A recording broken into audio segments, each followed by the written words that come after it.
Good evening, everybody. This is a regularly scheduled meeting of the Waterville City Council.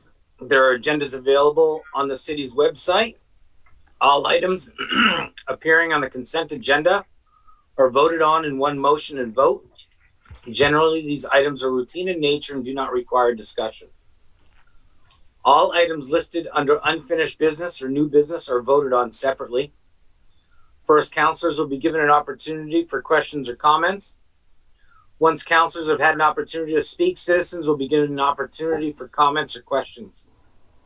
Citizens must speak and identify themselves. Each citizen will be allowed one opportunity to speak and limited to 3 minutes. Finally, councilors will be given another opportunity to speak or comment. Simone, can you come here for a minute?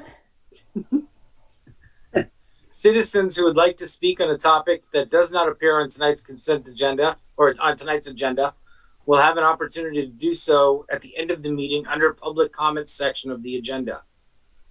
This meeting is being held as a Zoom webinar, which provides audio and video permissions only to the panelists. Attendees who have registered to participate can see the panelists, but will not be seen or heard unless recognized by the mayor. Attendees who wish to be recognized should raise their virtual hand. Once recognized, attendees will be reassigned with panelist capabilities.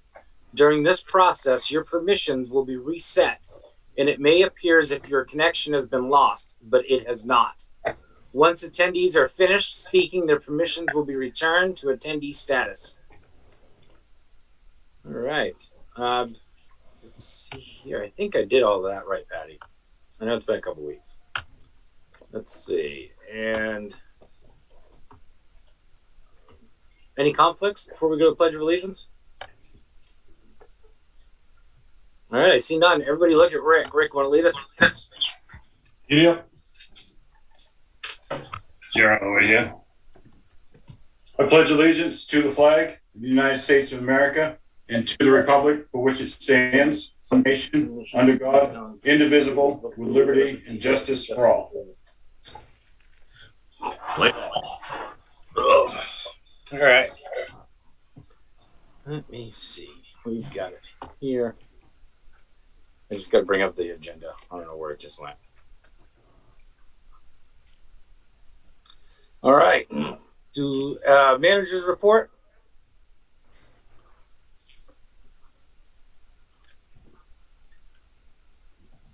You're muted, Steve.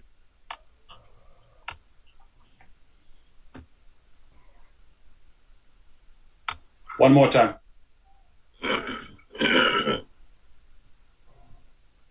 Third time's the charm. Thank you, Mr. Mayor. I'd like to report to the council that the Employee Appreciation Free Admission Day at the Alphon Municipal Pool for city employees and volunteers and their families has been scheduled for October 21st. That's something that the council decided that you wanted to see happen as you were working on the budget a few weeks ago. It's nice to see that it's happened so quickly and that the Parks and Recreation Department is fully behind it and happy to put on the event. Paving has begun on Main Street. You've probably seen that. And over the next couple of weeks, work that will be occurring between Spring Street and Main Street, focusing on sidewalks. Underground work will also take place over on Front Street. I've been told by the Winslow town manager that the town is of the opinion that the planned 3-year project to replace the Taconic Bridge, in their opinion, should only take 2 years. And their thought is that the bridge should be closed to traffic in order to speed up the project. There's no official opinion that I know of at this point. That was told me by the manager herself. And if the Taconic Bridge is closed, it's obvious that the Carter Bridge is going to be the alternative route, and perhaps the bridge in Fairfield, depending on which direction you're going in. As I hear more, I'll let you know. where Winslow stands and if they're seriously pursuing this idea. Maine DOT has begun work out on Kennedy Memorial Drive. It's progressing rapidly, as I'm sure a number of you have experienced. Traffic is working fairly well, but there have been some significant delays, especially during the rush hours. One of the things that they're going to do, in addition to replacing the pavement, they're going to make some minor improvements to traffic flows, but they're also going to resurface all the sidewalks from one end of KMD to the other. And that is that's something that is really a plus in our environment, because we do have a lot of walkers, and to be able to walk along KMD is an important thing. The roads in First Park are also being resurfaced this summer. That's going to add to the marketability of the park. The cost of that is falling to the town of Oakland, and they're happy to be doing it, as I'm told. The police shooting range is rapidly approaching completion. Another $25,000 is going to be required to realign the entrance road so that it doesn't conflict with one of the ranges. There appears to be sufficient unused balance in the 2019 bond that will provide a contingency of $50,000 in the event that $25,000 doesn't get the job done. We'll come back to the council for repurposing if we determine that that's required.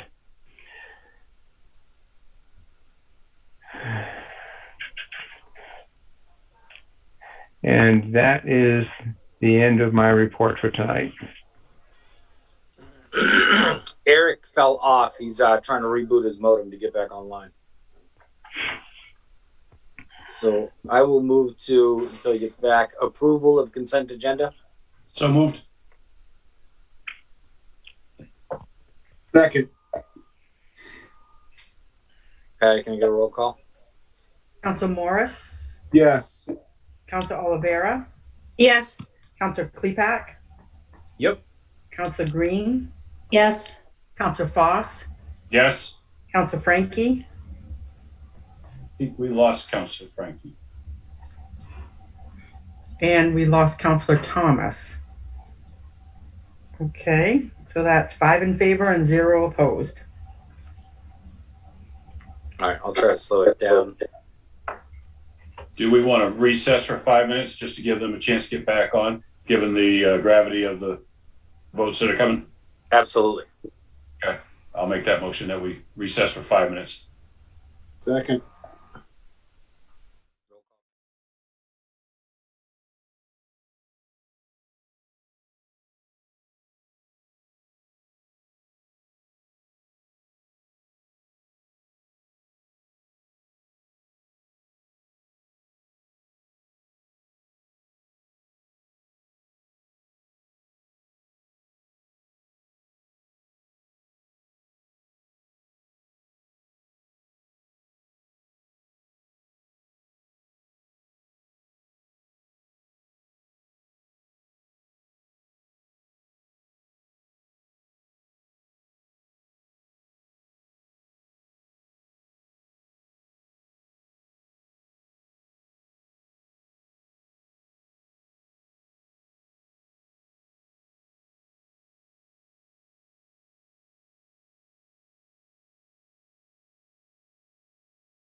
Approval of consent agenda. We've got resolution 162, 2021. That was part of the consent agenda, so we're actually on to order 158, 2021. All right. Order 158, 2021. Counselor Thomas, do we have a motion to read things by title only? So moved. Yes, we do. Second. Counselor Morris, Yes. Counselor Oliveira, Yes. Counselor Klepak, Yep. Counselor Green, Yes. Counselor Foss, Yes. Counselor Frankie, Yes. Counselor Thomas, I think he might have fallen off again. He blipped and now he's back. Yeah, he just said he got kicked off again. Unless we... Gone again. Okay, so it's 6 in favor and 0 opposed. Order 158, 2021, an order providing for 2021 Burn Justice Assistance Grant. Move to adopt. Second. Any discussion? Patty, can I get a roll call?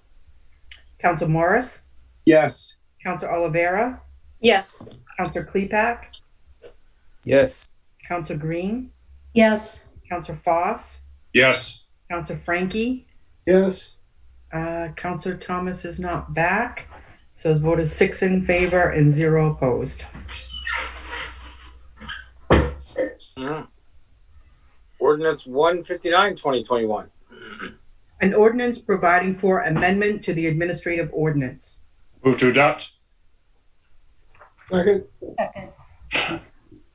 Any discussion? Patty, can I get a roll call? Counselor Morris, Yes. Counselor Oliveira, Yes. Counselor Klepak, Yeah. Counselor Green, Yes. Counselor Foss, Yes. Counselor Frankie, Yes. no Counselor Thomas. The vote is 6 in favor and 0 opposed. And I know this is going to stink, but I don't feel comfortable going through Order 161, 2021 without Eric at least having an opportunity to get back in here. No, absolutely not. He's a member of the finance committee, so he should Yep. actually be on here for that. I agree. Or is there a Wanna- motion to take that up later? Ye- So Yeah, moved. can we go through the rest of the stuff? Eric's going to run to the Opera House and see if that works. So Okay. he'll be back shortly.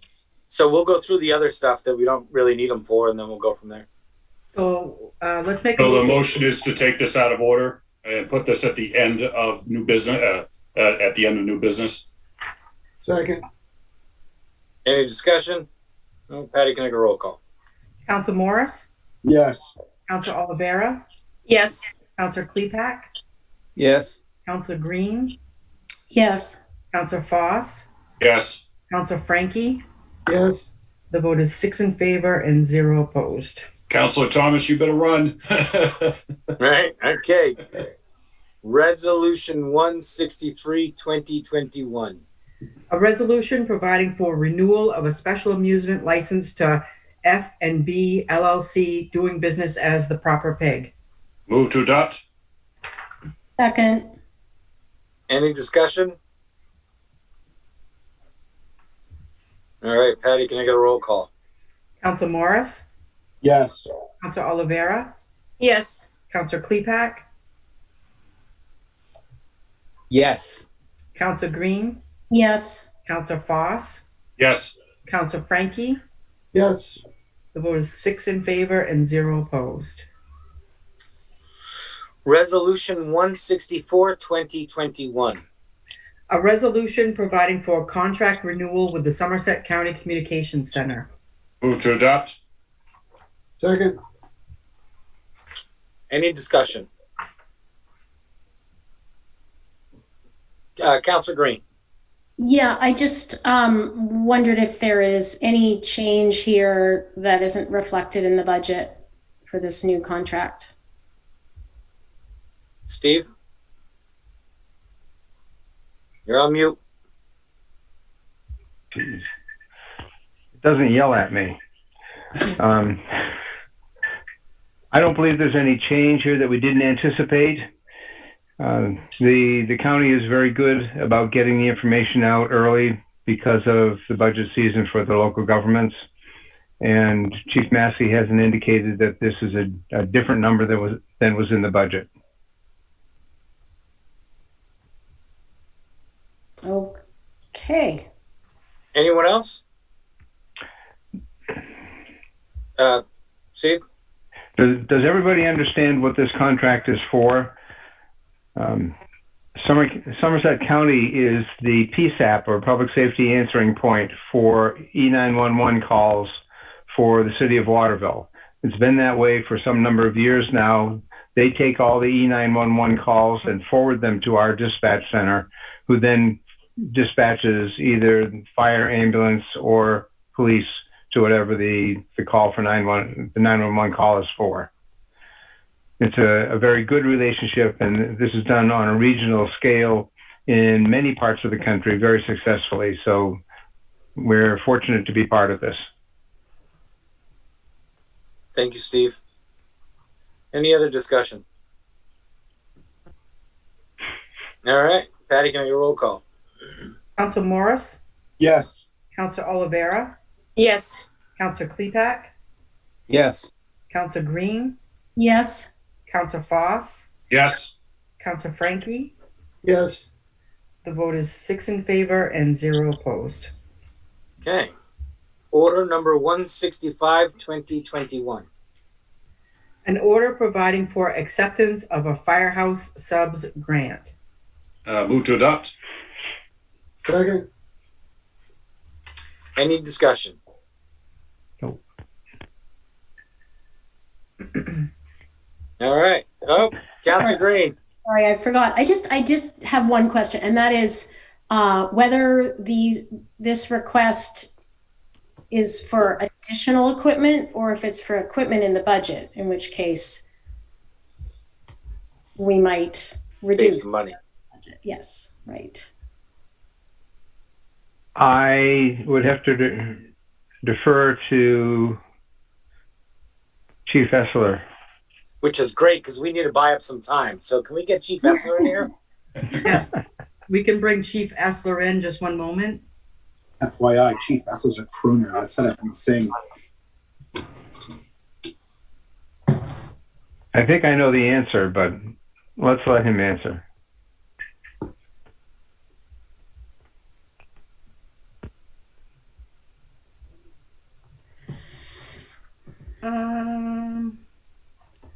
Yes. Is Good evening. Can Hi, everybody hear me Chief. okay? yes, we can. All right, thank you for having me this evening. And first of all, I'd like to thank Battalion Chief Mark Hamilton, because he actually did the legwork on this grant. So he certainly deserves the credit in bringing this money to the city. But to answer your question, Counselor, one of these items, an inflatable rescue boat, would be additional equipment, and the rest of it would be direct replacement for existing equipment that is normally going to be taken out in operations. Okay, so are we saving any money? Sounds like a very small amount, if so. If you're asking that to reduce the operations budget, it would just continue to put us further behind, because our current operation budget doesn't support the acquisition of required equipment that we need in the first place. Right. So reducing the operating budget to accommodate these funds would just, simply put us, further behind. Okay. Just wondered, and I certainly understand that. It's great that we have some additional revenue coming in beyond our taxpayers.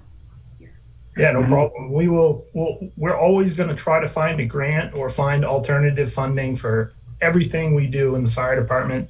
And we're doing the best we can to pull from everywhere. And Firehouse Subs is one of them, and we're real fortunate that they've been pretty good to the city over the years. Yeah, well, that's great. Thank you. You're welcome. Thanks, Chief. You're welcome. Thank you. All right. Any other discussion? Patty, can I get a roll call? Council Morris, Yes. Council Olivera, Yes. Counselor Klepak, Oh, yeah. Yes. Green, Yes. Counselor Foss, Yes. Counselor Frankie. Yes. The vote is 6 in favor and 0 opposed. All right. Order 166, 2021.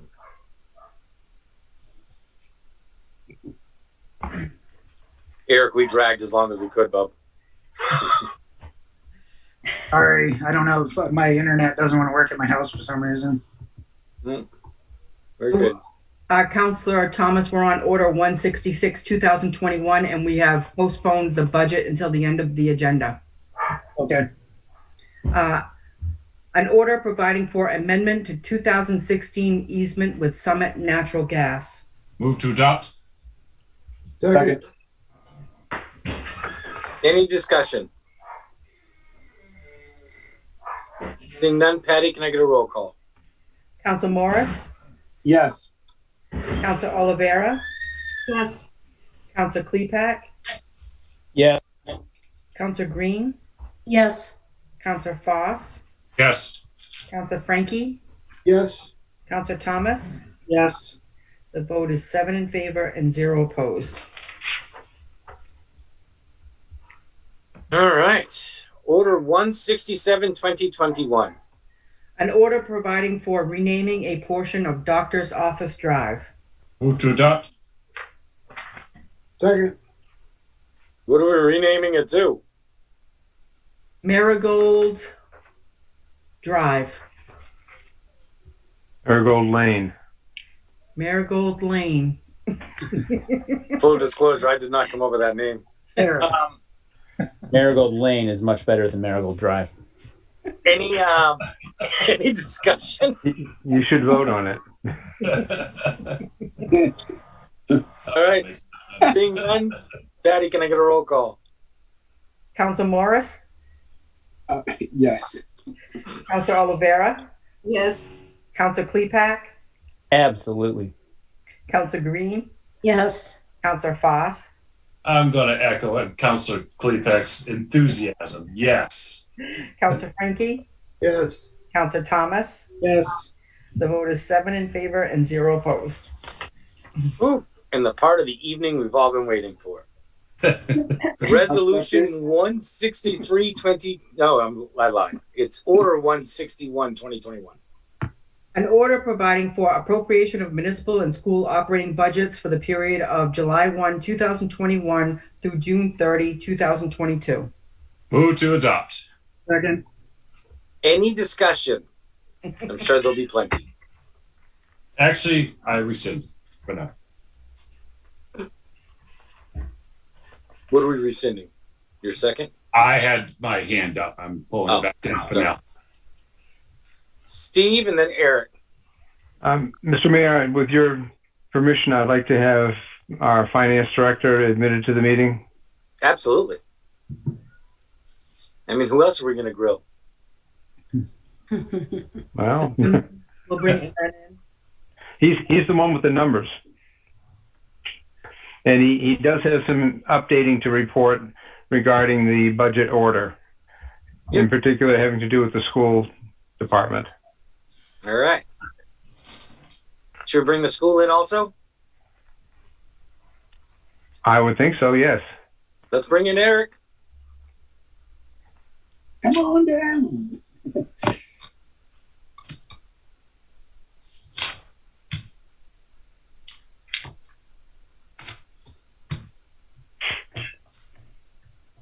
Superintendent Haley, can you hear us okay? You're on mute, sir.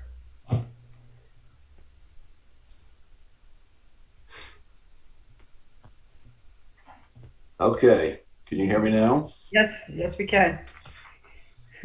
When's the last time you called me sir, Patty?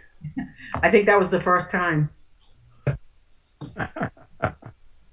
But who's counting? Welcome, everybody. Hey, Eric. Eric. All right, Aaron. Let her rip. The The budget order that you see took into account two of the amendments from the first read. You'll see the amounts with lines through the original and the updated. The really two changes were about $130,000, $140,000 in expenses. The budget does not take into consideration any of the other new positions. The school essentially netted to zero, so there's no change. Aside from that, it wasn't amended, so I couldn't make changes in there anyway. And other potential asks are not in there. And Eric, has anything changed in your budget? Yes. From the ask? All right. Yes. At the first reading, our budget was $26,044,908.89. Then we were notified by the Department of Education that there was more revenue coming. That was approved by the legislature, and they had to do it through the legislature because they had already voted on the state budget. So that was approved. That amount of money was $473,269.33. What the Board of Education decided to do was to add some what we're calling interventionists or teachers, if you will, to lessen the size of classes and to follow the Title I model, which is to do small group tutoring to recover a learning loss. So we've added $473,269.33 in the revenue, and we also added it on the expenditure side. So the net result is there is no difference in the ask for local taxes from the first budget reading. So that still remains the same, that 407, round ballpark was $475,000. Correct. Okay, good. So the schools are going to get their money. We're going to get some good teachers, and our kids are going to learn. We do have to offer an amendment to update those numbers in the budget order, I believe. So I would offer an amendment to update the school numbers to reflect what Eric just informed us. I will second that. So can I get a roll call on that amendment? Yes. Council Morris? Yes. Council Olivera? Yes. Council, Yes. Council Green? Yes. Council Foss? Yes. Council Frankie? Yes. Council Thomas? Yes. The vote is 7 in favor and 0 opposed. All right, so that's going to go in. And Aaron, so aside from the school, I'll sorry, go ahead, Patty. move the order as amended. Second. Now we can discuss again. Yeah. All right, sorry about that. So Eric, hopefully that this year was a little easier on you. Hopefully it was a learning curve for everyone. Aaron, you said that there are positions that we still haven't that we still have to discuss, that we may discuss and add to. Currently, as we sit right now, with none of those other positions, how much money is left, or how much money in surplus are we required to use? I'm recommending. I don't have how much we have available for surplus with me at the moment. Okay. But the budget reflects 0 in use of fund balance. The state increasing state revenue share went from 2.7 million to 3.3. So that added 600,000 roughly. Yep. And that's reflected in the first budget read. Okay. So after adding the go ahead, Steve. The amount that of available tax levy based on the mill rate staying the same as it has been throughout this budget process is $51,525. That's what's left over currently? Yes. Yes. Okay, and that is without a fire inspector position. That is without not giving to Councilor Klepak money for brown tail moth. And that doesn't take into account anything for the housing committee to be able to use to do their studies. That is correct. Correct. Are there any amendments for any of those other positions? Eric? Well, before we get into that, I believe before we considered the budget order, we had added 30,000 in the neighborhood of $30,000 into the budget because at the time we weren't clear about what was going on with the homestead exemption reimbursement. So unless I'm mistaken, we need to remove $30,000 or so in revenue from the homestead exemption reimbursement line because they did not increase that percentage in this budget year. Is that correct, Steve and Aaron? That is correct, but I believe that the budget that you're looking at has that adjustment already made. Okay.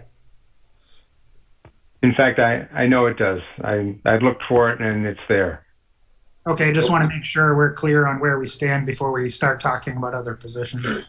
All right. So I'm sorry to be long-winded. I don't have a ton of time to figure this out, but so in my mind, we have $51,000 left over. CLEPAC needs money for brown tails. We need some other positions. We need a fire inspector, or we would like a fire inspector, if I'm not mistaken. Is that correct, Steve? Yes. And we've gotten a finance clerk and a second code enforcement already. No. No, you've increased the planning position from half-time to full-time, and you've added a second code enforcement officer. Okay, so we could still potentially be looking at a finance clerk, an assistant city manager's position, a fire inspector position. That's correct. How much money would that be? If you added those three positions, since we anticipate that their costs will be covered in different ways, using TIF funds or fees that come in, as an example, in the fire department with the fire inspector.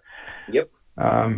My calculation is that would have an impact on the tax levy that would take our current surplus of $51,000 to a deficit of $91,000. If you added those three positions. Yes. And if you added $100,000 for CLEPAC, we'd be $190,000. Correct. And if we added something like $5,000 or $10,000 for the committees to be able to do some studies, it'd be an additional 10, so you'd be 200,000. Yes. And I'd like to remind everybody that the use of the fund balance over the past several years has been pretty active, and $200,000 would probably be the lowest amount of fund balance that will have been used over the past 5, maybe even 10 years. I agree. So I've talked to a few people, and Eric, I haven't had time to talk to you, and I sort of know where your position is going to be anyway, and I'm happy with it. So I'm just going to put something out there, and then you guys can discuss it, figure it out as you want to.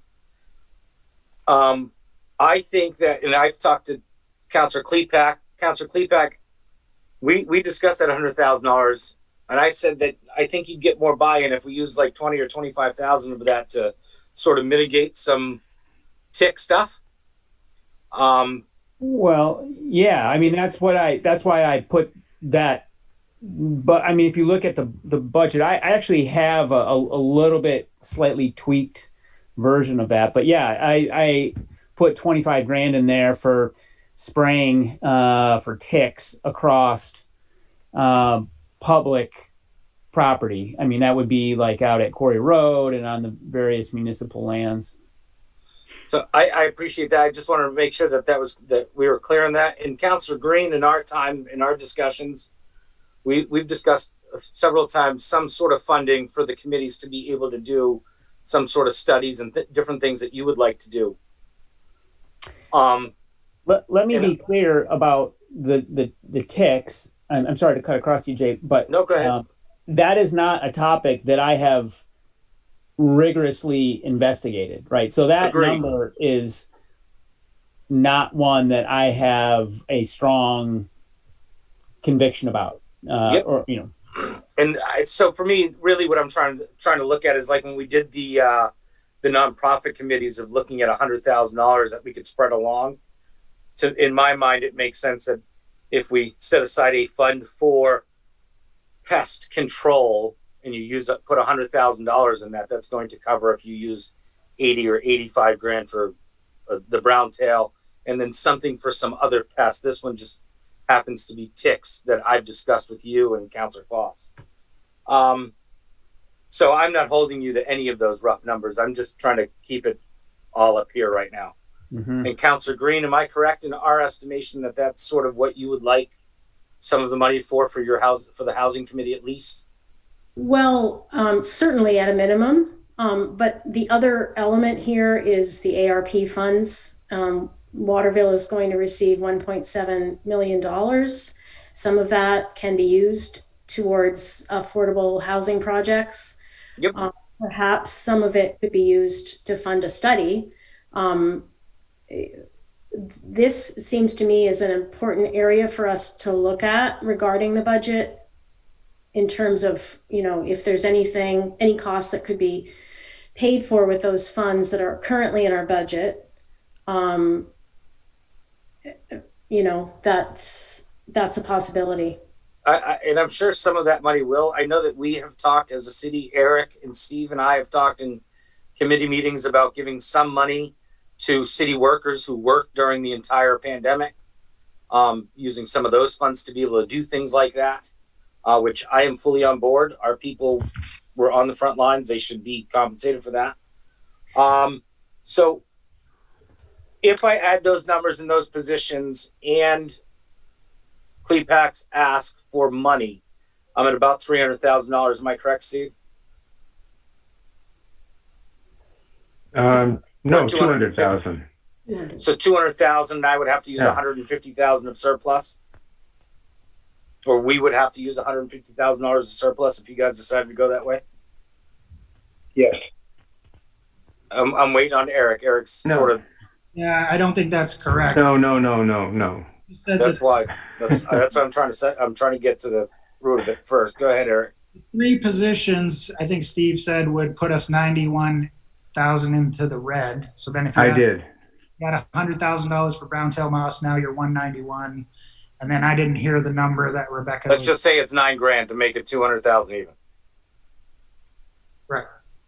What I would recommend is that we just take these things up one at a time, Jay. So you can. I'm just, and you probably will. Again, this is one of those times where I'm just for myself. I'm trying to get it all together, because I'm also going to.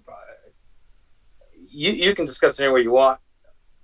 I propose that you guys fund all of that, all of those positions.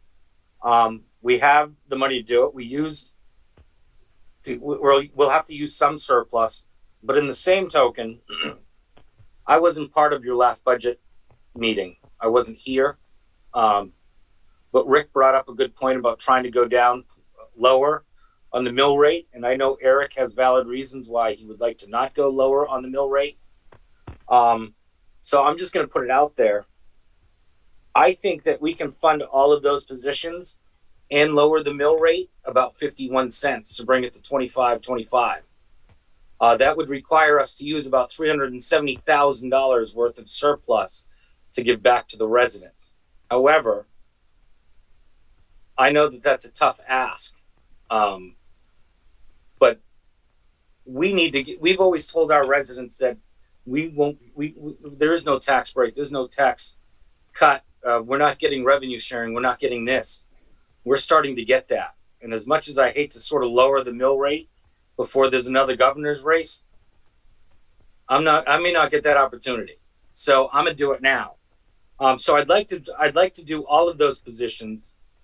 We'll still have well over that 12%. We would have shown our residents that we are listening to them too. 51 cents for the average per thousand for the average homeowner is going to mean $50 to $100 a year.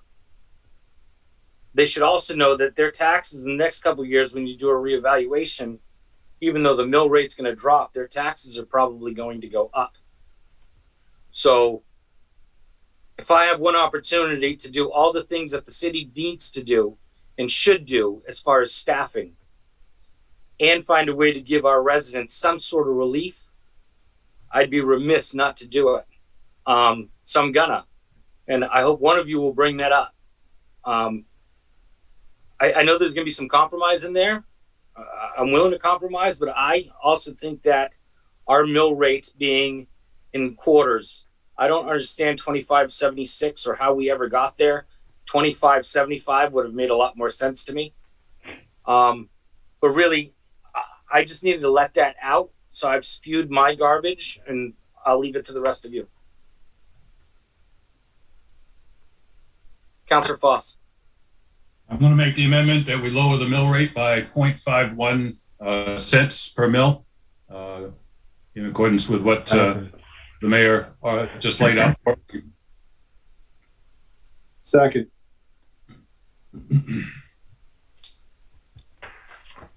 So we got a second. Go ahead. Eric, go ahead.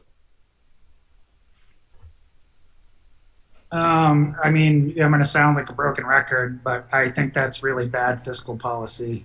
I do understand, but and certainly I don't think we can have our cake and eat it too. I don't think that we can fund all these positions and lower the mill rate. I think we're in sort of an either or situation.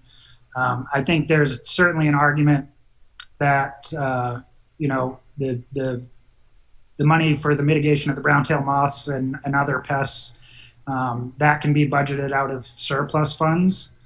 But the positions we're talking about hiring, you know, those are expenses that are going to exist in the budget moving forward. So honestly, even if we're going to consider lowering the mill rate, I think we should discuss whether we're going to add spending first before we discuss cutting revenues, and see where we land on expenses before we get into whether we should cut revenues or not. Okay, Councillor Frankie, then Councillor Foss.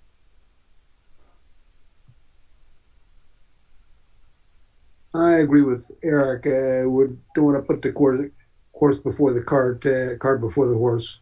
But let's decide all the spending before we decide whether to cut the mill rate.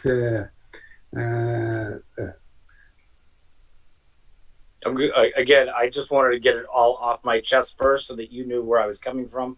We have a first and a second. If you guys want to rescind that so we can talk strictly on the expenditure side first, that's up to Rick. I'll rescind that for right now, but I do want to speak to that a little bit though. Okay.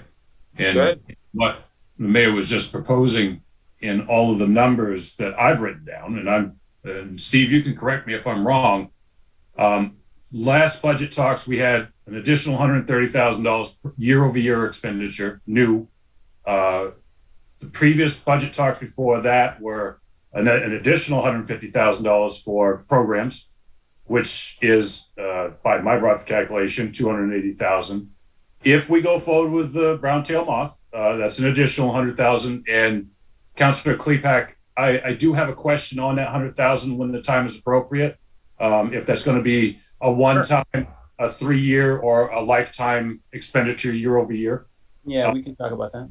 And then with the additional positions, we're looking at another 91,000. So in potential, what we've committed to so far is 280,000, with the potential of going to $471,000 of additional spending if it's year over year. But in discussions, we haven't talked about how to take care of the taxpayers, the people that are actually footing this bill through a pandemic, through job loss, through raising the inflation going through the roof, gas prices going up, winter's coming, things like that. You know, we should not put, I don't disagree with Councillor Thomas that we need to take care of the city, but we also have to take care of our residents too. We should carefully balance our spending with making sure that the residents are also feeling some relief in this. So that's what I have for right now. Thank you. We're one community. We rise together. We thrive together. Councillor Green. Thanks. So a couple of comments, and one is that I think it's important for us to not look at this additional spending as just money out the door. I mean, one of the things we talked about in our retreat was making services more predictable and efficient for the taxpayers. And I think that these positions will do that. Some of them are actually revenue generating. They will turn the engine of economic development. And so the taxpayers will benefit, in my view, from these positions. But they are also quite different in terms of their expenditures, right? I mean, the fire department, the fire inspector is 80% fee funded. So we're looking at 15,000 for that one. We're looking at 100% for the finance clerk at 56,000, and then 70,000 for the assistant manager. So while I would like to fund all those positions, I also think it's important to look at that, those differences. And then finally, I mean, we're talking a lot about taxes. I also would love to give our taxpayers a break in their tax bill specifically. But we haven't decided if the evaluation's happening yet. You know, we have $1.7 million coming in. We don't know what we're spending that on. So I think there are a lot of questions still. I'm not saying we shouldn't go ahead and vote on the budget, but I think we have to keep those things in mind. And I don't think that we can say we're going to add positions and then pay for them by raising taxes in the future if our whole objective is to keep the tax rate where it is or lower it. So those are my thoughts. Thank you, Councillor Green. Councillor Thomas. I'm going to kick this off, I guess. Might as well jump right in here by offering an amendment to fund the finance clerk position. And we'll see if we have a second for that one, and then we can have a discussion. At the very least, I'm hoping someone will second so we can discuss it. I'll second that.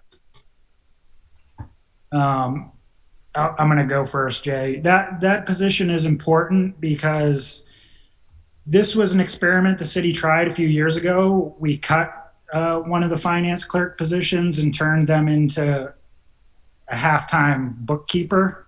And we tried to split them between the finance department and the city and the window. And it really hasn't worked out well. And it affects two departments. It affects the city clerk's department and it affects the finance department. And I'm hoping Patty maybe has some insight on how that trickles down and affects and these are the people the finance clerk, are the people who deal with the public at the window. So this is the service that we give to the taxpayers that fund these positions. So I'm hoping maybe Patty can talk about that. Yes, thank you, Councilor Tom. Yeah, I've been around a while, so I've seen the whole process kind of play out. And there was a full-time bookkeeper position in addition to the accountant position that we have. And that position, again, as you mentioned, was cut. And one of the finance clerks at the window took half of that, those duties.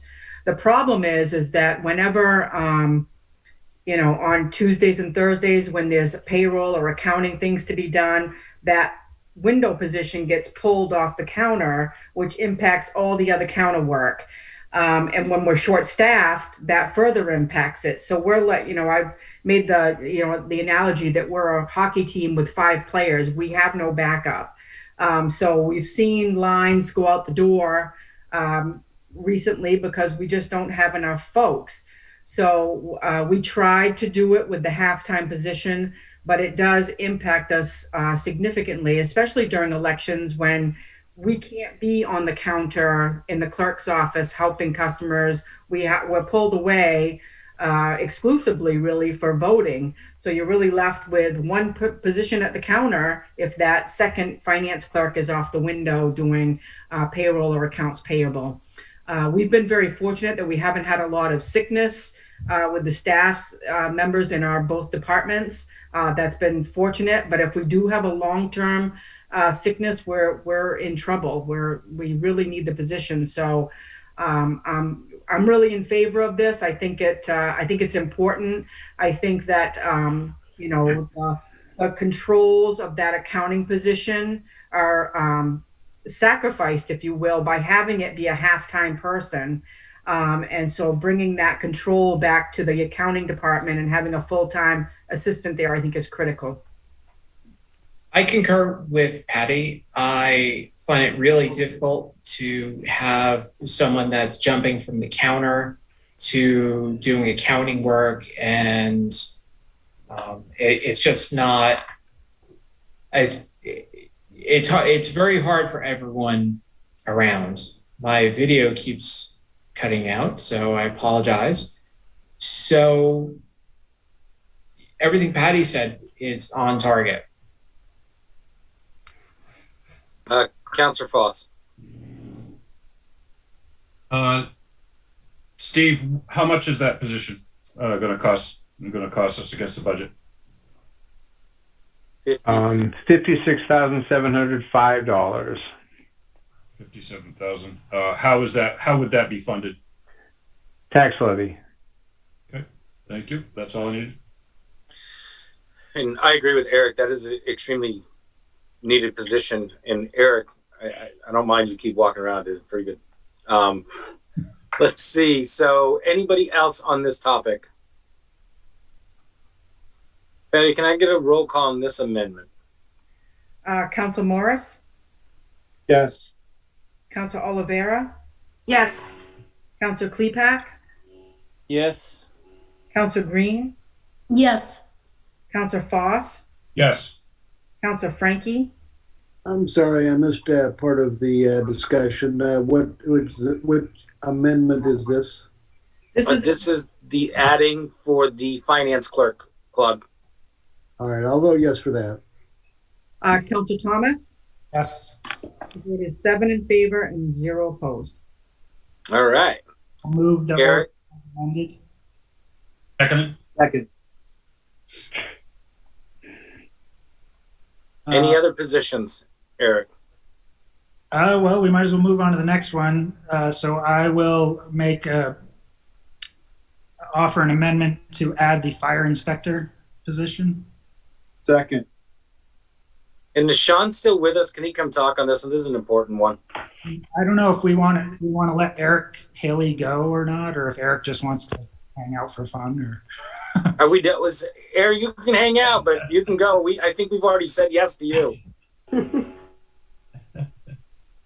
You're on mute.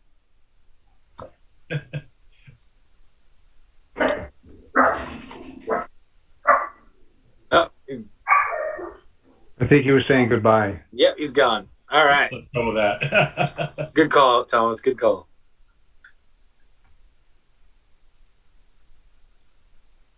and I'll jump to start on the fire inspector position, and then we'll let Sean speak. I mean, this position won't add to the tax levy. This position, I believe, will be funded by fees, and then any monies left over that are needed for this position can be funded through TIF funds. This position is important because it speeds up the pace of development in the city. I think it's also important because Sean is, I think, one of our most valued employees, and we are in danger of overworking him. And we're adding even more to his plate with the, expanding the EMS service that we have here in the city. So I would really like to free up some of the demands on Sean's time because he's going to have more work to do in other areas anyway. And at zero cost to the taxpayers, it seems to make sense to me. And so that's, why I'm supporting this position. Anyone else? Was there a second to that motion? Yeah, I second it, Patty. Thank you. Councillor Green, and then City Manager Steve Daly. Yeah, I mean, I agree with you, Eric. But I just want to note that according to the budget, the 20% of the position will come out of the general fund and not TIF funds. So there is a slight cost to the levy there. It's 15,380. I think we can change how we are budgeting to pay for that position. I think it is eligible for TIF dollars. I mean, the reason we're adding it is to speed up development. Okay, but we're voting on a budget that's been allocated this way, so. Yep, I'm just saying, but we can offer that amendment for how we're going to fund that particular position. Okay. So, question, Eric, if you, as Councilor Green just brought up, says that's part of the general fund, if you make an amendment to say that you're going to use TIF funding, and then we find out later on down the road that you can't use TIF funding, what happens?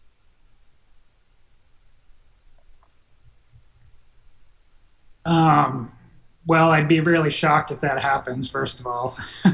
As would I, but I'd just like to make sure. But we could also, we also have the opportunity in years where we're short on tax levy, but we have excess TIF funds, we can portage monies from the TIF fund to the general fund. And it'll have an effect later on state revenue sharing and whatnot, which I think that's more complicated than I could possibly get into. And that's like 2 or 3 years down the road if we did something like that. Yes.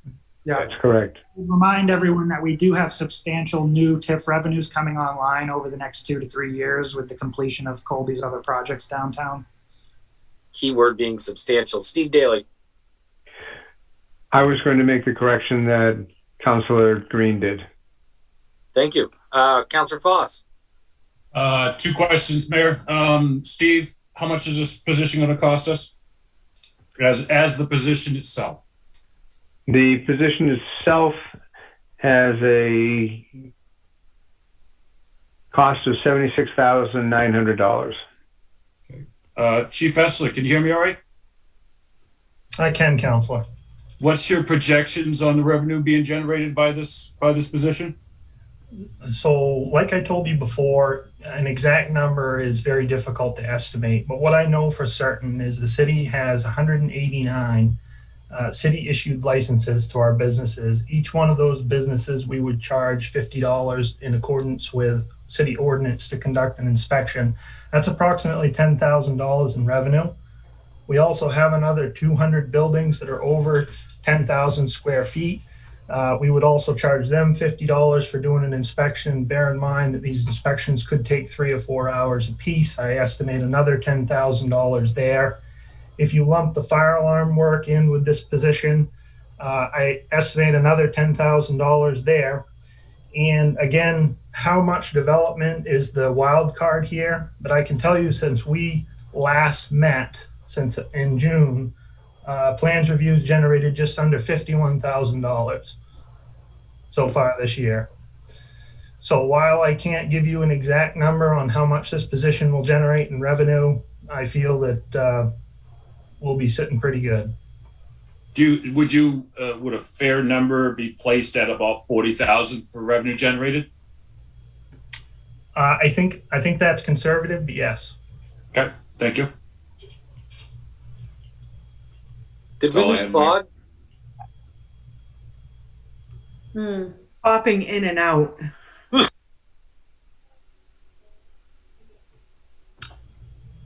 And Mayor, if I could add one more comment. Please do. The purpose of getting the fire inspector there is really to do exactly what Councilor Thomas said, is really to streamline economic development and help our businesses get established here very quickly in Waterville. The other area at which the fire department focuses is in our apartment buildings. So for example, in 2017, we did 162 inspections and found 663 violations. And we don't know how many of those violations actually saved people's lives. So if the mission of the council is to help, with our housing problem, as well as kind of clean up our community, these two positions, or this position, goes hand in hand with code enforcement. in meeting the demands of the 2014 strategic plan that's already been laid out for us. So this is a win-win for both the fire department, the city, and of course my time, which I estimate about 60% of my time is spent in plans review, whereas my time really should be focused on, my skill set is grant writing and finding, alternative means to fund, projects. And I'm just taken away from that, to be honest with you, to do plans review, which is really, an entry level position. Welcome back, Claude. Yeah. Go ahead, Steve. Thank you, Sean. I wanted to ask the chief a question also. Sean, part of this position, as you just mentioned, is to do plan review and issuing permits, which is currently being done at the state fire marshal's office. So one of the major elements of this position is to train this person up to where they can be certified as a plan reviewer, and that the work that is being done at the fire marshal's office with a delay of 8 to 10 weeks in processing can be brought back into the city's fire department and handled more expeditiously. Do you have an estimate of what, if any, additional revenue that will bring? I don't, boss, and I apologize because that number is, again, based solely on the amount of development that's occurring. That is, the fire marshal's office is a little hesitant on providing that information, of course, because they don't want us to build a fire prevention division and route that revenue, especially as a city the size of Waterville, locally and away from state government. So I don't have that number, but I estimate that it will fund a portion of this position, if not all of it. Thank you. State takes enough of our money, Sean. Let's try to keep some of it here. That's the goal. Let me see. Anyone else? Claude, did you want to speak on the inspector position? Yes, I'd like to speak not specifically about the inspector position, but in general about the idea of adding one expenditure after another to the budget. We're lucky because we've had some revenue increases this year, but I think it's foolhardy to spend all the money, particularly for positions like the fire inspector position, which is going to be a continuous expenditure for the city year after year to come, without us knowing what the revenue is going to be year after year to come. I think that we should be careful about adding all of the extra positions. Therefore, I'm opposed to this one there. Thank you, Claude. Sean, can I ask you a question? Of course. So, running businesses, I mean, sometimes you hire people to do a job for a specific need. And when that need is no longer there, you just don't have that job. I mean, it is quite possible that if we do this and 2 or 3 years down the road, we realize that we aren't making enough money doing this, that we could get rid of that position if we had to. I mean, nobody wants to lay anybody off, but at the end of the day, that is a reality. Mm-hmm. I guess the answer is yes. In theory, you could absolutely do this. I don't know of any fire inspector position in the state that's laid off because of the value it brings in not only, fire protection, but community development as well. I just think that we're in a position to generate an annual revenue with this position in excess of $30,000, $40,000 conservatively, that we're not going to be in that position, years down the road. We're going to find value in this position all the way around. And again, if I do not have that fire inspector position, I cannot take that process from the state fire marshal's office. So I cannot route revenue that is currently being absorbed by the state to Waterville. And that is one of the goals that the council has specifically laid out for all of us department heads, is to go out, find ways to generate revenue and bring it into the city of Waterville. So I'm trying to follow exactly what the council's laid out for me in strategic goals. I mean, absolutely. Every time I go by Aaron's office, I ask him if he's found us more money. I just wanted to make sure, and I know because Claude keeps saying that in the future we'll have these positions, and he's correct. I don't dispute what Claude is saying.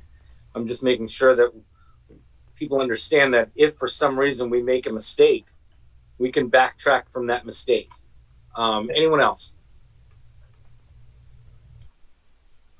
Patty, can I get a roll call on this amendment? Oh, I saw a hand. Hold on. Real quick. Councilor Green? I just want to say, again, what I'm hearing is this is a position which will generate revenue, but even more importantly, perhaps it could save lives. And I think the safety issue is just as important for us. So I'm in favor. Thank you, Councilor Green. And I agree with you. Anyone else before we go to a vote? Oh, Councilor Morris. Yeah, I mean, I just think, again, to be able to expedite a service, like if we have this available in-house, and a business is looking, and I mean, 8 to 10 weeks, from a fire perspective, like, I mean, that could mean a lot from a business going to one location to another. And, we could certainly use, more commercial, endeavors here in the city. So, I think this is a great position to fund. Right. Seeing no others, Patty, can I move to a roll call? Council Morris, Yes. Council Oliveira, Yes. Council Klepak, P. Fessler, thank you for your service. Yes. Council Green, Yes. Council Foss, Yes. Council Frankie, No. Council Thomas, That was a silent yes. There he goes. Council Thomas, that was yes. Yes, Patty, it was a yes. That's 6 in favor and 1 opposed. I will move the order as amended. All right. Any other amendments? Need a second on that, Jay, first. Oh, Second. sorry. There we go. Second. More. Klepak, your turn to shine, buddy. Well, I would put to the city that it's hard for anybody here to fully understand what is possible and probable, in fact, for next year in terms of the brown-tail moth outbreak, because there is no one alive that has lived through the sequence of infestation that this region is currently going through. And if we're to take any lessons from the city's past, we should make every effort to try to curtail this. I won't, it's the thing about brown-tail moth is that it hits so many different aspects of our life here in Waterville. It obviously directly physically impacts our health and well-being, not only with the common rashes, the less common respiratory problems that people have. There are instances of people getting these things in their eyes, at which you definitely do not want to see the pictures that I have in my PowerPoint of what that's like to deal with. Human health, but the trees that make up our home, our physical space here, that does have impacts on both quality of life and property values in Waterville, and our ability to attract people that want to come to Waterville because it is a lushly wooded region. I don't know if you want to see any pictures or visuals or have me walk you through what I think a step-by-step strategy would be. Whatever money the city puts to this issue is what I will be happy to take, right? Councillor Foss had asked me, to predict the future, and it's a little bit hard to do that. I can tell you if we do nothing, then it is going to be almost certainly worse next year. I showed in the packet, I showed two images taken out of a much broader sequence of the sort of geometric progression year over year since 2015 of this infestation blowing out of the islands there in Casco Bay. And I have, I think I put it in the packet as well, the 2020 and 2021 survey data showing that it is still rapidly increasing. The problem is, drawing on lessons from the past to predict the future.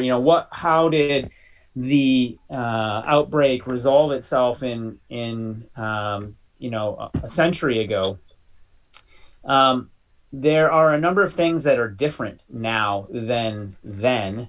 Number one is the climate is changing in a way that is more conducive to the natural habitat of this pest. The pest is going to feel more and more at home in the Maine of 2020 than the Maine of 1920.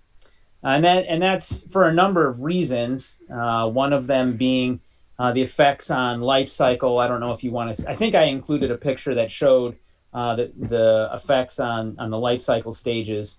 The important one in that image, if you look at the packet, is the one called diapause. This is the time that the larva or the caterpillar spend not eating, right? So in their native, they're in a nest. They're not building up energy reserves.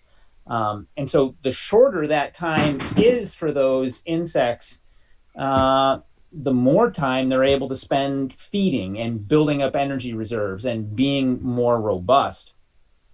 And that diapause has been shrinking. If you look at data that was published by the Forest Service or wherever, the USDA, I think it was USDA in 29 published that life cycle data that I showed. And then you compare it to the life cycle of the current outbreak. I even included the data for the shift in emergence and pupation for this year based. I have photos. I've been out there tracking this stuff myself, and I have photos. And that life cycle is compressing and accelerating even just since last year. So, yeah, I can't, the numbers that I put in front of you, I suggest that the city follows a hybrid approach where if you look at the way that they did this in the past, some of the things were smart, some of the things I don't think we need to do. They used to pay bounties to people. I don't think we need to do that. But they were spending a huge amount on contractors to go out and do this. And then they basically absorbed that labor into the city. I don't know whether the Public Works has the capacity to do some of this work themselves. There certainly are things that they can do that do not take a tremendous amount of expertise and would be much more affordable than hiring a contractor, but the city cannot do everything themselves. I advocate a hybrid approach where we send the city out to manually remove as many reasonably accessible webs in the winter based off of this integration of survey data that we should collect in the late fall and early winter. And then in the spring, early spring, we should send, again, Public Works guys out there with some cordless drills and a bucket of these ACE cap insecticide plugs, and just drill some holes in the trees that need it, stick it like ornamentals, non-edible fruit trees, and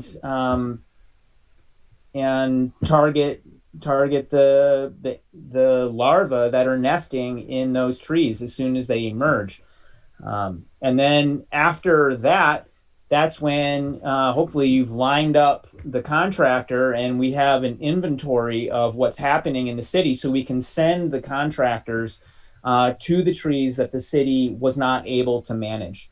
The critical piece here is getting a robust inventory of the trees in town that are affected.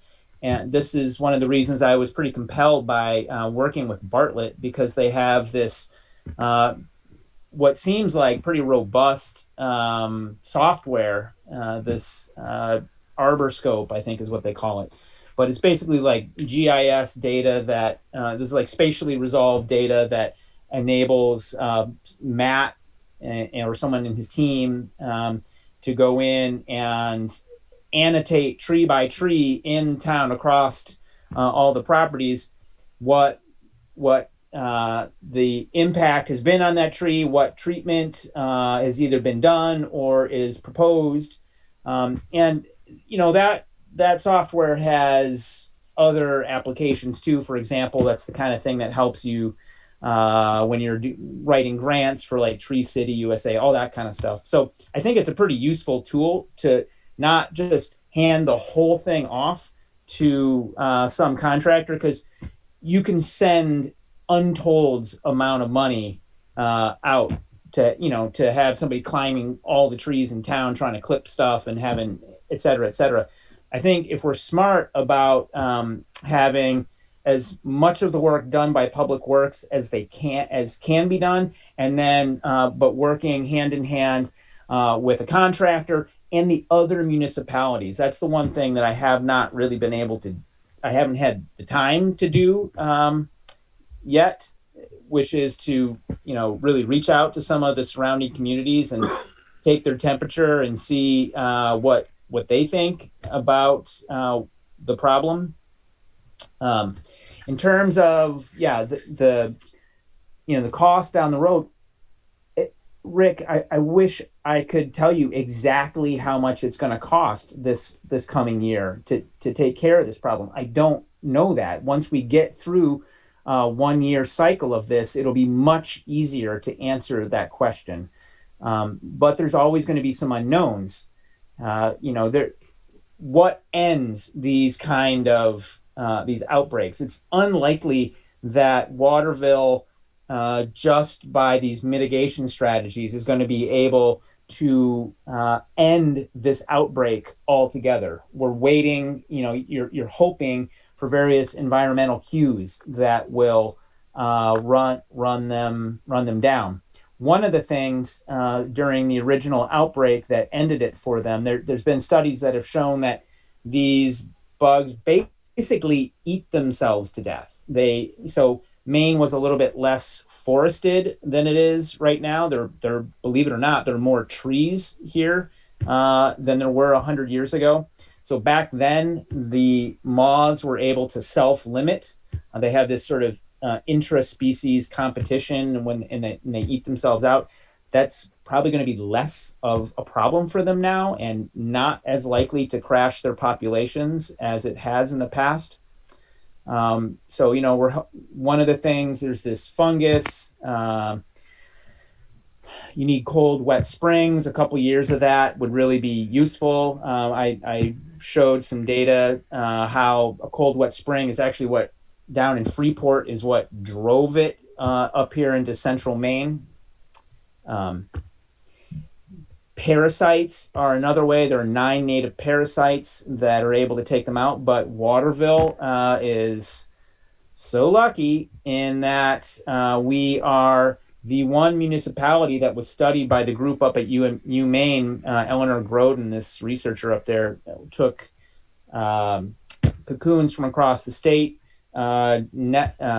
incubated them, and then looked at the parasites that emerged, and also the hyperparasites. So parasites that parasitize the parasites that are going after our pests. I mean, this is biology. And Waterville had the 100% proportion of cocoons that had hyperparasites in it for 3 years running across the entire study. So parasitic biologic controls are unlikely to work very well. They had used those in the past to help control the previous outbreak a century ago. But a lot of those, that particular fly that was introduced got wiped out by this hyperparasitic wasp. Yeah, Eric. Cleanback, I love you, but I don't have. Whew. Yeah. Wow, that's a lot. That was a lot to digest, my friend. I tried to give you just the important ones. There's Eric, can you make a motion for like $100,000 for this year? Maybe, hopefully, and then we'll talk about what it comes to next year if we need to go that route. Well, so yes, that was going to be my recommendation because we haven't had a motion yet. So I guess I would make a motion to add $100,000 to be funded out of the surplus funds to deal with brown-tail moth infestation and other pests. Yes. With the understanding that we'll go out and look for other, if there are grants out there, we should be looking for grants. And certainly we need to be working with surrounding communities, otherwise we're just chasing our tail if the same thing's not going on in other communities. We need the state to get on the stick. The state needs to be involved. Councilor Green. We should have a second on this. We should have a second on this. Go ahead. Is there a second? Second. There you go. Councilor Green. Yeah, I mean, I just wanted to say, I clearly we have to do something about this, but we also need to involve our partners, as you mentioned. And I would hate to see us spend $100,000 only to have the wind blow from Winslow, or wherever. So is it possible that we could, do we have to vote an amount of money now, or could we study the issue, get our partners on board, come up with the cost, and then I think you have to have some sort of number to go with the budget, Councilor Green. I'm not really sure how that's going to work, but I agree that we did this with COVID, Jay. We put money in, when COVID hit, we allocated money from that. So we could, we certainly could study this more, see exactly what the plan is, and then we could, especially if we're going to declare a public health nuisance, at that point we could allocate money if that's how people wanted to handle it. Okay. Steve Daly. Just a quick comment. The critical nature of the budget when it comes to appropriating funds is that it determines what the tax levy is going to be. Since what's being talked about would be money spent from the fund balance, it doesn't affect the tax levy. So you can do that at any time during the year. Thank you, Steve. Cleveback, we're on with you. We want you to do it. Winslow, Oakham, Fairfield, we're looking at you. Come talk. We'd like to get this all situated as a region together. And we need to advocate as a group to the state. They need to put money in the hands of their own scientists and their own agencies who are better positioned to be able to deal with this issue on a regional basis. I mean, this council is lucky that they had some scientist that was willing to put some effort into this, but it requires, I'm not a professional. This is not my area of expertise. We need people from the state who are studying this, who do understand how to do it, to have resources in place to treat this regionally. And Governor Mills, if you're listening, we'll give you a cleat pack on loan. Not even his area of expertise. He's like, Hey, listen, we got a biologist. We're sending them. Yeah. Tom, Councilor Klepak, since you brought this up, I've tried to support you in every which way that I can with the information that you brought us. Waterville is extremely lucky with all of the councilors that we have somebody who can write grants. We've got Rebecca, who's fantastic with some of that. I mean, we have Rick, but the rest of us are. Go ahead, Councilor Foss. Councilor Klepak, thank you for, and I have to ask the questions just because that's. Please ask away. Yeah. But I want to thank you for putting in the $25,000 line for ticks. We all like to go out in the country, all like to get out in the woods, and with Lyme disease doing what it does. That was a nice line of allocation in that presentation. I will tell you that I did not read every word of every sentence of it. Okay, I'm just saying. Okay, I got the gist of it. Again, to echo your words, towns like, because we are prevailing wind from the west, from the south, towns like Oakland and Belgrade and even Augusta should at least get on board to lessen our chances of reoccurrence if that happens. Maine's unpredictable weather, it hasn't exactly gotten any drier in the last couple of weeks, but hopefully next year will be a better year to eradicate this stuff for free by Mother Nature. So I'm in on this, and then so we put this to bed.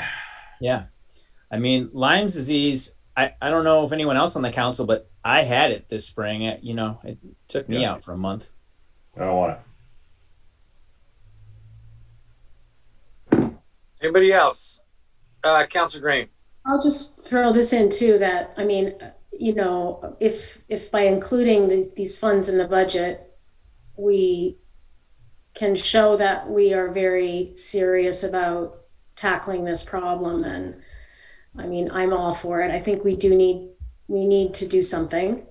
And how, like you said, Tom, we don't know exactly how much it will cost, but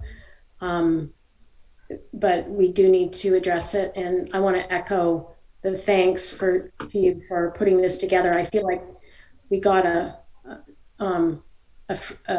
pro bono study out of your counselorship. So thank you. It's really important. Yeah, maybe I can add it to my publication record. We're gonna add it to something. It's definitely on your permanent record. So are we doing anything else with this? Or are we just voting to air how we're just letting it go at this point? No, we're voting as I proposed it. I mean, if it turns out we don't have to spend the money, we don't have to spend the money since it's allocated. It doesn't affect the mill rate. So we're allocating $100,000 in general funds to deal with this problem and other pests. See, Klepak, we get your back. I got yours, man. I'm just trying. Absolutely. It's for Waterville, man. All right, so we've got that. We've got a second. Patty, can I get a roll call? Council Morris? Yes. Council Oliveira? Yes. Council Klepak? Lord help me, yes.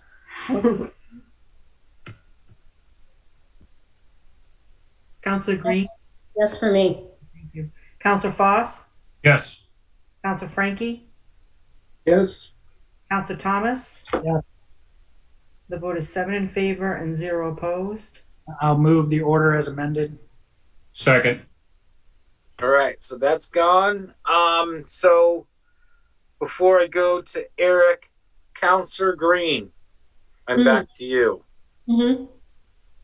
I know it's going to sound arbitrary, but some sort of number that we can attach to this budget that's going to help you do some of the things that you want to do with those committees.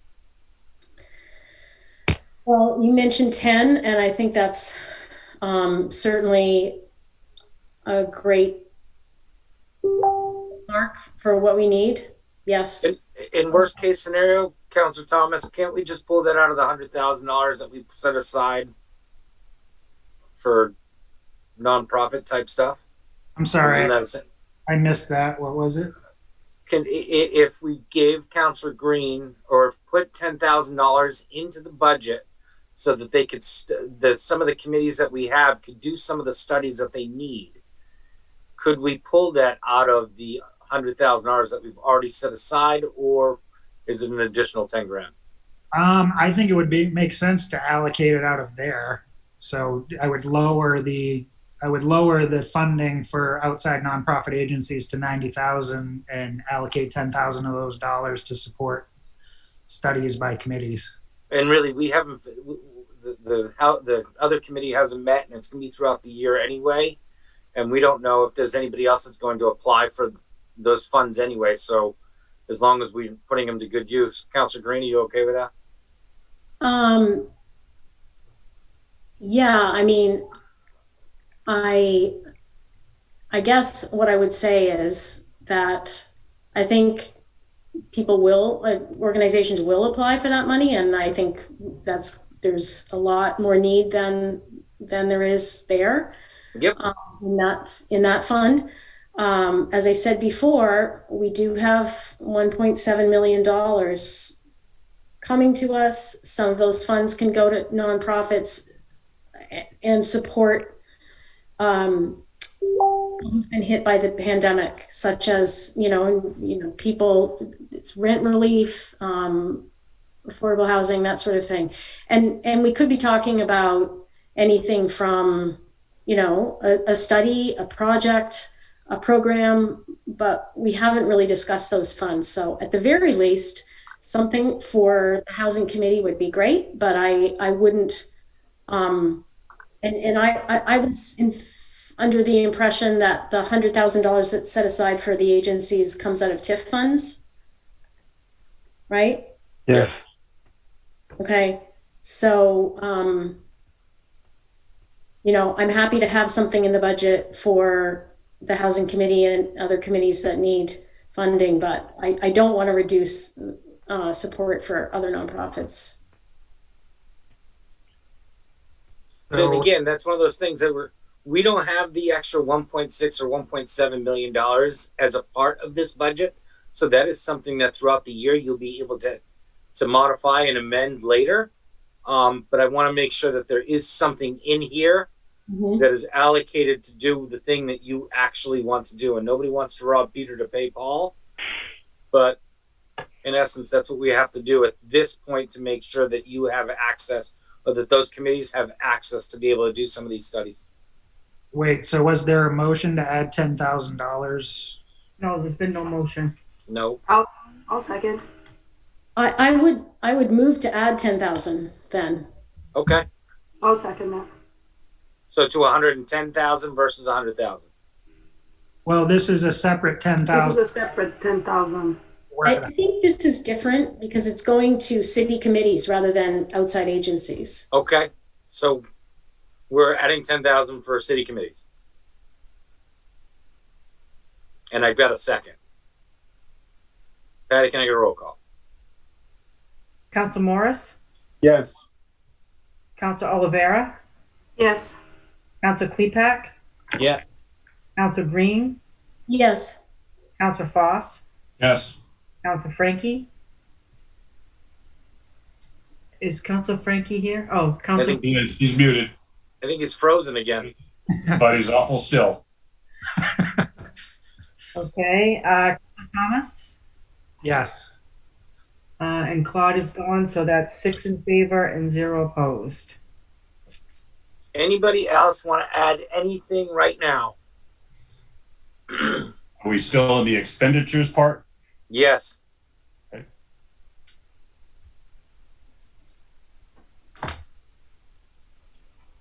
All right, seeing none. Patty, or Eric, Rick, can we move to the other side?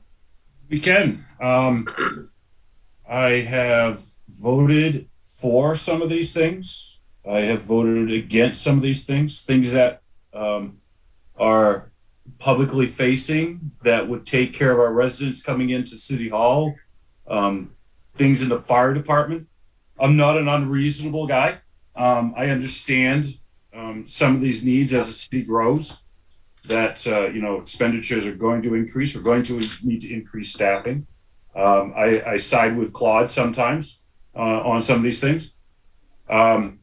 When we first started this up, I was looking at half a point, 51 cent reduction down to 25.25. But some of these positions have arguably been made, and they're going to be I believe, a better additive to the budget than a couple of other things, and that's okay. I can overlook some stuff. So I would amend that we reduce the mill rate from 25. Let me get my notes here. 25 down 26 cents per mill rate. So we're going to go to 20. But as we were discussing earlier, we're not going to go 51. You're going to try to go 26 cents to bring us down to $25.50 on the mill rate. That's correct. I'll second that. Any other discussion? That's how I like it. You got to ask high so that you can get in the middle. Flavia, Councilor Oliveira. Yes, I got a question. So how much is that to the taxpayer? Like 26 cents on every $1,000 worth of valuation.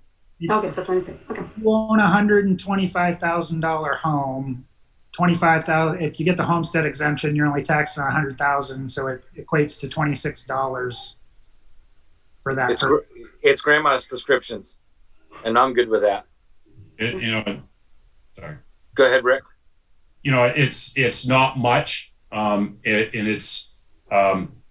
I understand that, but it's in a good direction. It's not drastic. Keeps in line with the mayor's want to keep things. What's the word you use? my 25-cent approach.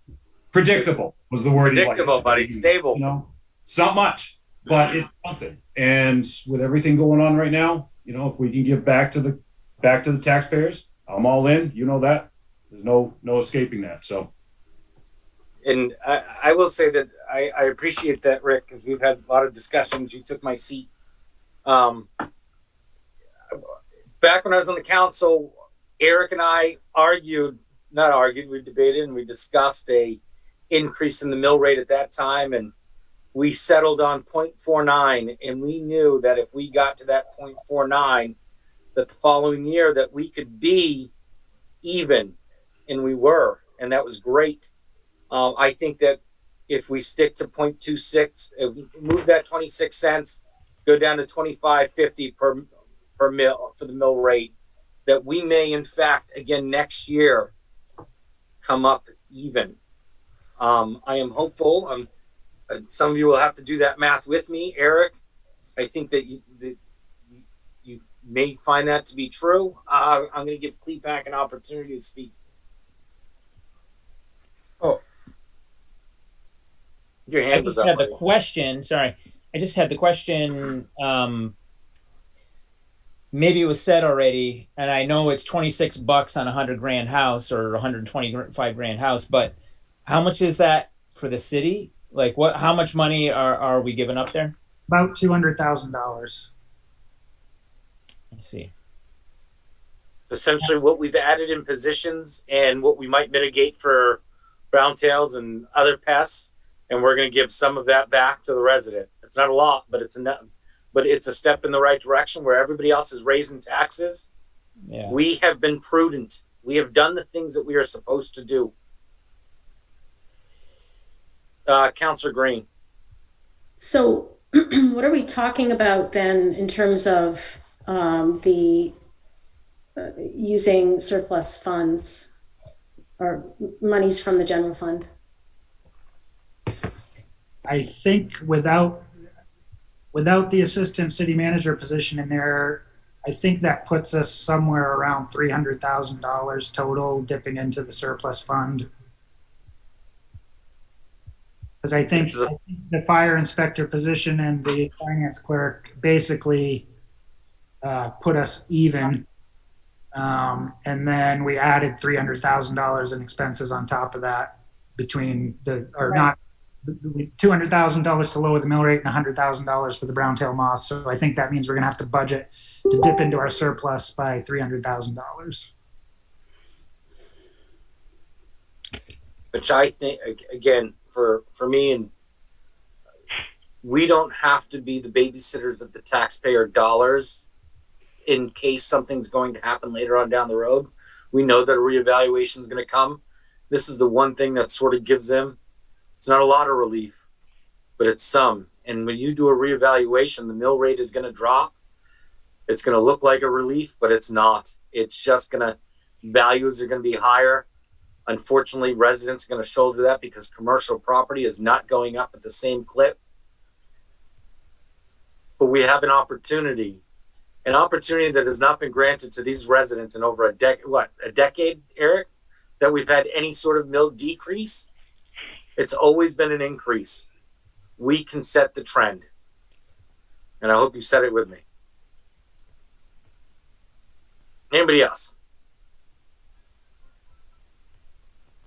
Councillor Oliveira. I just have a question. I just want to know how much money is going to be left over on the surplus, like after we take the 300K. Steve?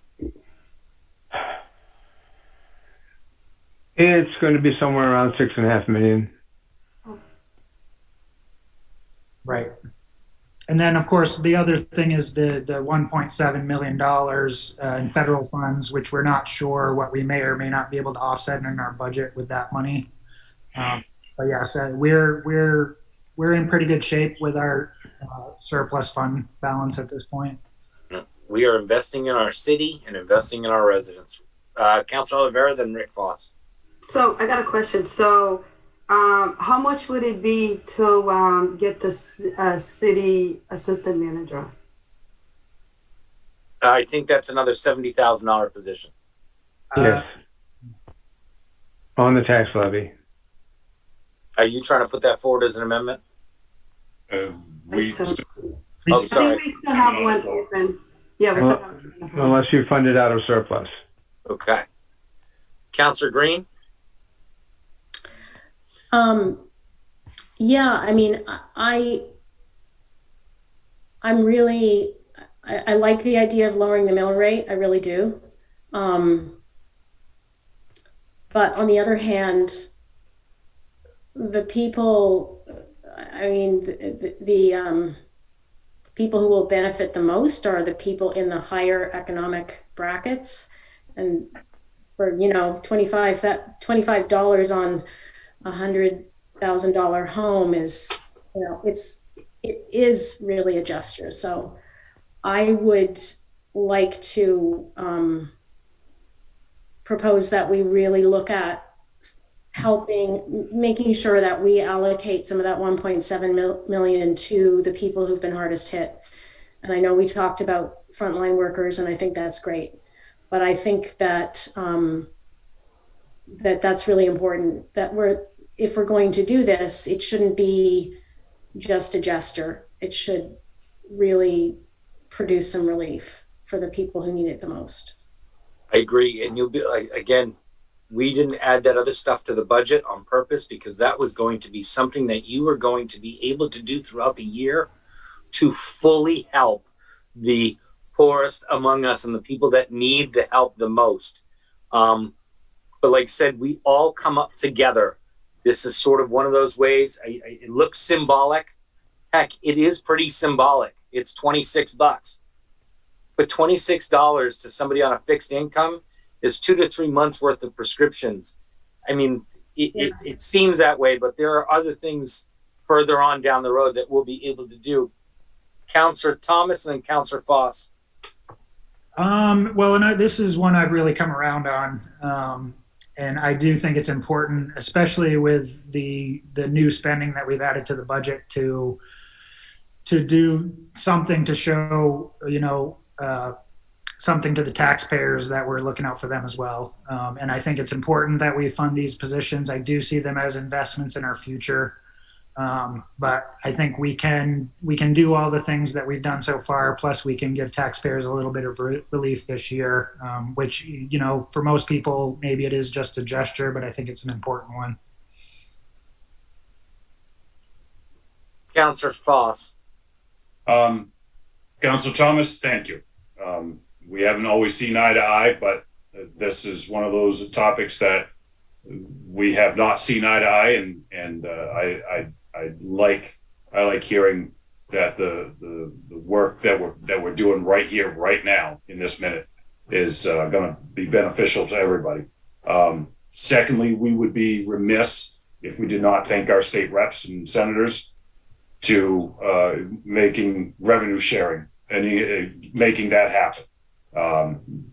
Big hurdles were overcome with that. So heartfelt thanks goes out to that for making that happen, because without that, some of these positions wouldn't be filled. I wouldn't be able to offer, a lower mill rate. So hats off to those guys and girls. And Rick's leaving us after the next year, so he's going to go give Winslow hell too. He's going to get us off money from Winslow. I will say that I really value and appreciate all of you, and the fact that the culture of the way that our city has run over the last 6 months has been refreshing. We have diverse backgrounds, yet we find ways to work together in a positive environment, in a way that we aren't throwing daggers at each other. That is not something that the city has seen in quite a long time. And it takes every single one of you, and I want to thank you for that. It makes my job as being mayor just a little bit sweeter. And with that, I'm going to let you guys take your votes. And again, we lost Claude. He's gonna be upset he missed on reducing the mill rate. I will put forward a recess for a couple of minutes. This is an important vote. I don't want to miss it within reason. He's been in and out the whole night. Let's get a mill rate that's unanimous. I'm talking about yes. I would much rather have him here for the vote and take a couple of more minutes. We're only at 8:50, and Patty, can we take a 5-minute recess? And as soon as Claude gets back, everybody jump on. We might lose him again. We do need a second on the recess, though. I'll second that. Thank you.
getting there. Okay. As a group, we've done it. All right, are we all back? Morris, get back here before we lose Claude. All right. So where are we at, guys? Eric, you want to? We're ready to vote. Are we voting on the amendment to lower the mill rate, or? All right, so let's vote on that amendment to lower the mill rate from 27.76 to 25.50. We're going with the quarter method. Okay. Council Morris, Yes. Council Oliveira, And we just lost Claude. Yes. There it is. Okay. That's it. Council Claude's Cleveland, here. Yeah. Yes? Council Green, Yes. Yes. Yes. Council Foss, Emphatically, yes. Council Frankie, I've got my hand up in case I'm not heard. Yes. Council Thomas. Yes. The vote is 7 in favor and 0 opposed. Move as amended. I'll second. All that. right. Then can we get a vote on the budget itself, Patty? So that's the end of the amendments. Oh, sorry, Councilor Green. So do we have another vote on this budget, or is this the final? This will be the final. This is our final one. This is it. All right. So there's one position that we haven't added in. Okay, this is your opportunity. And I feel like I'd like to offer an amendment to add the assistant city manager position. I'll second that. We got a second. All right, Patty, can I get a vote on that amendment, please? Is there any discussion on that? Oh, any discussion? Go ahead, Flavia. I would like Steve to really tell us he already told us in the past how much this is an investment for the city, but I really see it as an investment.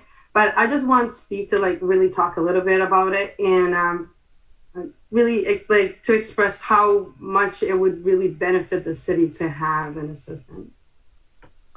Steve, the floor is yours, sir. You're on mute. Yeah, thank you.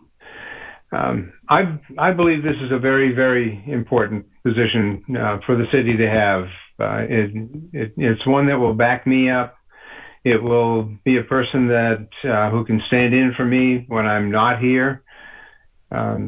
It's also one that is going to free me to do the economic development work and put the effort in and the time in that it's going to require to, as we've talked about, spin up the economic development engine in the community. There's an awful lot of communication, a lot of prospecting, a lot of relationship building that goes along with that, and it's all different from the day-to-day operations of the city. I've told the department heads, and I think I've mentioned it to all of you at one point, I believe I was hired to do just that, to help you identify a target on the horizon for the city, focus on economic development and increasing the value of the non-residential tax base of the city, easing the burden on the residents. And that, as I said to the department heads, their job is to run their operations on a day-to-day basis and essentially be looking at their feet and around their feet to deal with what is happening from day to day. My job, as I understood it, was to focus on the horizon, help you chart a course to get to that eventual goal, and to be the primary person who is going to do all the work that needs to be done to get to that goal of improved economic development. If I'm looking at my feet, as I've said to the department heads, then I'm not doing the job I believe I was hired for. So an assistant city manager is the person that I would use to keep tabs on the day-to-day operations, to be my conduit to the goings on, and to be the person who I can hand things off to on a daily basis to deal with the things that just happen that take me off track from doing the more important things. I'm going to get to some other people here. Steve, I just want to say that if you get this position, I'm still coming to bother you if I have the opportunity. And Councillor Green was originally not a holdout, but one of the people that had a lot of questions about this position and the fact that she's sort of come around and she's the one that's proposed this. Councillor Green, thank you for being able to change your stance when you needed to. And I also want to remind people that an amendment only requires 4, not a supermajority for the amendment. Is that correct, Patty? Okay. Flavia, did you have something you wanted to say? If not, I'm going to move to Rick. I just wanted Steve to cover a little bit about like grants. Like, how would this position help you with getting more grants for the city? I see this person as a grant writer and a prospector for grants. I think that that's going to take probably in the range of 20 to 25% of their time, possibly more, depending on how successful they are. I told you all when I was interviewing for this position that I'm not a grant writer. I'm much too straightforward and direct, and that approach doesn't sell in grant writing. So this would be the person I would rely on to be writing grants and coordinating the grant writing effort of the entire city, because we have different department heads writing grant applications now. And oftentimes we don't know what's going on until a grant award is made. And then, suddenly there's a celebration, but we don't have a coordinated effort in doing that. And I think it's important for us to have that. One other question before I go to Rick, and Steve, maybe you'll know this, but it is the council that's going to pick whoever you don't hire an assistant city manager. Wouldn't we go through the same process you went through to hire the city manager initially? There's no provision in the charter for an assistant city manager, and as a result, there's that process that you used for hiring the city manager wouldn't apply from what I can tell. Okay, I was just wondering because I didn't know if the council wanted to be part of that decision. Council, excuse me. My intent in hiring that person would be to involve the council. Okay. Because I think if that person is going to be my second and perhaps be my successor, that the council should know who that is and should have a good feeling about the person's qualifications and their fit in the organization. All right. Councillor Foss. Mr. Daly, I was lucky enough to be on the council when you came to town, and I picked you because of your steadfastness, your responsibleness, if that's a word, your forthrightness. I know that this position, you will make sure that it is a very productive position. I've been questioned several times as to why the city needs an assistant city manager. And in my heart of hearts, if you say that we need one, then we need one. But I also know that you'll do with that position as you need to make it an asset to the city. That being said, Chief Essler heard those same words from me when we talked about the ambulances, though, that if it's not, you'll lose my support. But as long as making the good rounds and doing the good things for the city, I'm all in. So you've got my vote on this one. Thank you. I wouldn't expect anything different. Any other discussion? Councillor Thomas. This is obviously it's a position that I've advocated for a while. I do think it's important. And it's honestly become even more important with recent events. Obviously Jay's future is a little up in the air at this point. I'm up for re-election this year. Councilor Morris is up for re-election. Anything can happen in an election. Councilor Foss is going to be leaving us in another year or so. So we're going to be losing a lot of experience on the city council and could be potentially losing even more. You never know what's going to happen. And I do think Is that the truth? I think it's important to have continuity in the city manager's office, and I do think we need to start thinking about laying the foundation, for what comes next, which I think is a lot of what we're asking Steve to do, is really lay the foundation for what comes next. So I'm glad to hear so much support for this position out there, and I'm certainly in favor. Oh. I tried adding that as something to be amended in the beginning, Steve.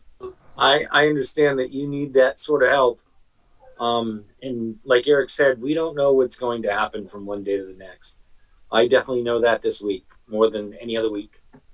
Can I get a roll call on that amendment for a assistant city manager, Patty? Councilor Morris,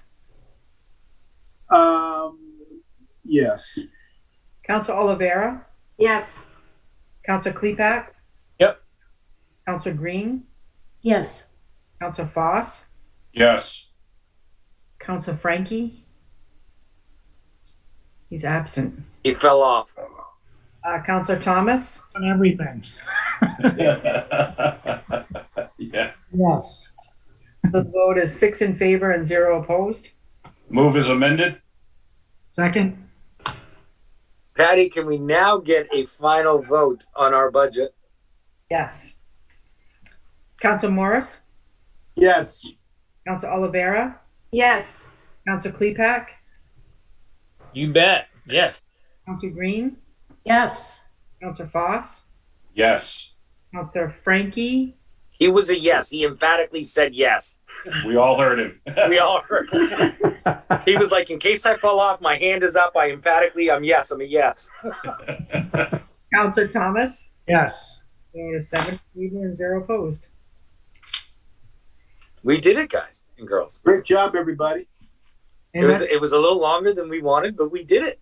2 years in a row with a unanimous budget. Congratulations, everybody. You've made some very important additions to the team tonight. I need a new stack of Post-it notes. Just saying. Sorry, Stop that's by. not in the budget. You had your chance. All right, so what do I have left? Community notes? You have councilor updates. Oh, do we have any counselor updates? Counselor Thomas. Here's an update that I'm really excited about. We have our first free outdoor concert at Head Falls this Friday, put on by the Waterville Opera House. Waterville rocks. We're back. Hey. Woo, I'm ready for some of those. Getting I got a back lot to more normal. relaxing coming. Go ahead, Counselor Green, then Counselor Foss. Yes, I just wanted to update a conversation we had at the last meeting about a new policy on remote meetings. And if you recall, I requested an amendment that would allow people to participate even if all counselors were in person. So I did talk with Patty about that, and she had some reservations. And I've talked with Bill Lee as our attorney, and he said that he advised that we wait on this. There are a lot of questions that people are asking because it is a very new statute, and he is on a body that will be making a legal, I think it's the ethics committee that will be adopting a policy. So he felt he'd have better information in a few weeks. So I just wanted to update on that, and just we'll wait and see. And I do want to make sure that if more access remotely is something that people want, that we should provide it, but it bears doing a little more research first. I agree. Counselor Foss. With the Waterville Rocks announcement, my question is, when do we start meeting in person as a council? I think by next meeting or the second one. Steve? I haven't heard back from an exchange I had with the owner of the Elm just yesterday, but unless Patty has all the furniture and everything already positioned to be used, I think we're looking at the second meeting in August. I've talked with the school superintendent to get access to the high school so that the planning board and the council can have their first meetings in August in the cafeteria. Not in the midday cafe, in the high school cafeteria. I did speak with Bill Mitchell today at the Elm, and I actually got keys to the facility today so that we can start bringing things over. We may not have all of the final pipe and drape and tables, but we do have some portable things that we have for elections that we could use if we wanted to meet in person the first meeting in August. It may not look, as good until we get our all of our equipment there, but we could make it work if that's the wish of the council. Would it just be easier, Patty, for you if you were just setting up at the Elm and we were doing that? I'll do whatever. Sure. Well, it depends on when we sign the lease. Okay. Because there are liabilities involved. Yeah. Anyone else? All right, my turn. So it's been a long week. I'm going to try not to get choked up. It's been hard for me, hard for the kids. I love my babies, so if you're listening, Daddy loves you. I have no decisions to make today yet. I am so relieved at how we work together for our budget. I want to thank Inland Hospital for everything. Class act people, my nurses, great. The helicopter pilot, the people that shuttled me out to Bangor, fantastic. Sean's still here. Sean, I'm sorry, we already voted on the budget. I can't get you a helicopter. But I am extremely thankful for all of you. I'm extremely thankful for the work that we do. I have a lot of decisions to make coming up. My next 3 weeks are going to be pretty crucial for me. I'll continue to work. Heck, I was having meetings with Eric and Steve Daly from a hospital bed on Wednesday. I am passionate about the work that we do. I love my community. I love my city.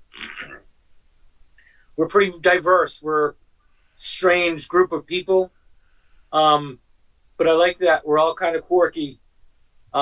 We have fantastic members of our LGBTQ community that we strive to help and do things for all the time. We have our Asian Americans, African Americans, Latinos, which for some reason we all call minorities, but I'll be honest, we're all humans, so we're all part of the majority. And I love you all, and I love representing what we're doing. I hope that I can continue. It will take some time, but from what I have left of a heart, I love you all, and thank you for what you've done for me. And that's all I got. Keep giving it hell. Thank you, Jay. Buddy. Community knows. We have one gentleman, Ryan Tibbetts, that has his hand. We'll bring Ryan in. All right, please do.